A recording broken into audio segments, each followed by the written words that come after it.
Good evening to all of you, and thank you for joining us here on 13 Plus. I'm Mary Coleman. Hope you're having a great week so far. And hey, tomorrow's almost Friday, so some good news for you. Well, newer is not always better. Replacing older appliances with newer ones with more features can sometimes cause more problems than you would anticipate. Our national investigative team explains why newer appliances aren't holding up like they used to.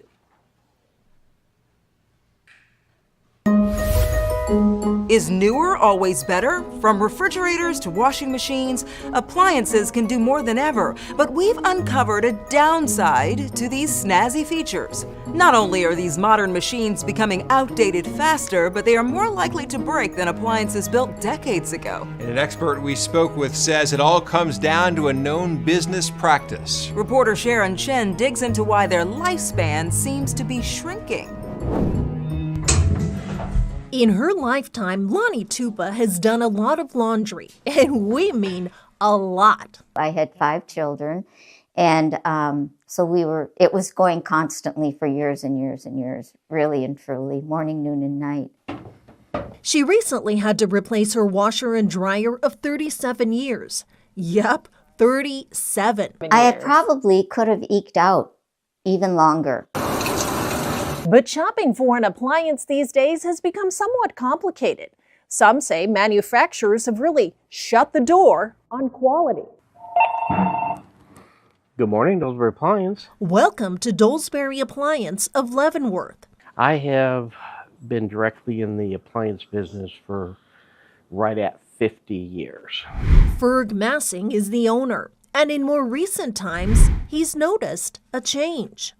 Appliances were not failing at this very rapid rate, and it happened very quickly. What do you call this area of the store here? This is, I refer to this as my appliance graveyard museum. To sum it up, they just don't make them like they used to. These are washers that have all been thrown away in less than 3.5 years. Wow. And we have one model that literally was only 1.5 years old.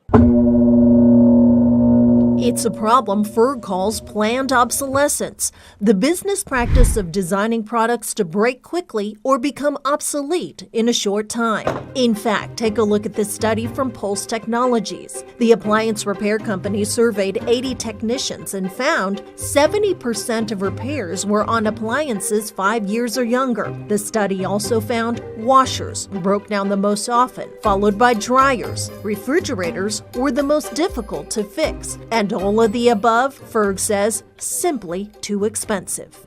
Service call fees have gone up, parts have gone up. This is an urgent need. Sometimes the servicers are not available for a week or two. And technology is also playing a role in watering down that quality. The electronics that are put into the machines appear to be just simply a lower level of quality. It's almost like they all got together and said, well, what the heck, you know, and then just started making a lower quality appliance. Ferg has even tried to send the message himself. I have tried to preach to these manufacturers that the quality of their product is not up to expectations. They don't want to accept that. They don't want to talk about it. They don't want to listen to you. They don't want to listen. I think we have to accept what we've got. But I would love to tell a different story when my customers come into the store. But it's a story he doesn't see improving anytime soon. I do not see that as a desire from the manufacturer side to have an incentive to do that. As for Lonnie, she did her homework and she chose this set of Speed Queens. I've already washed 4 loads, and they're working great. Banking on the motto, built better to last longer. Ready for another 37 years. That's right. Or I'll more. be 110 when that happens. This is definitely true. I mean, we have problems with our dryer all the time. And Yeah. I know we're gonna need to get a new one soon, and it's not that old. You know, my dad used to say that dryers are really simple appliances, and he would just fix it year after year. But now you don't want to mess with them. No, you don't. Not at all. All right, to get the best bang for your buck, Massing encourages you to do your homework looking for a simpler machine and try to buy American made. He says that way you will have more resources to try and fix the appliance because finding the right part has become a major part of the problem. And what if a fix doesn't exist? There's a group fighting for what's called right to repair laws, which are gaining momentum nationwide. It says that manufacturers do have to provide documentation, parts, and tools to a consumer or to an independent repair representative that the consumer can select. While 8 states have passed legislation and a dozen more considering it, those who oppose the bills say they would require companies to release sensitive information that puts security at risk. You can learn more about how much families are spending on appliances and how much prices have changed over the years on investigatetv.com. Just search Right to Repair.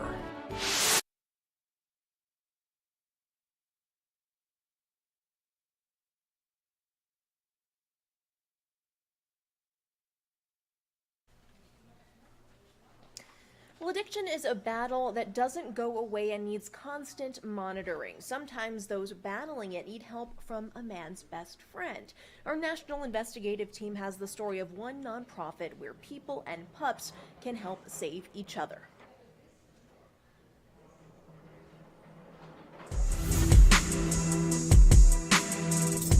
People with addiction need support, and sometimes comfort comes with 4 legs. But a recovery could lead to a difficult decision between treatment and a beloved pet. Reporter Nathan Vickers shows us how a Denver-based program helps make that choice a little easier.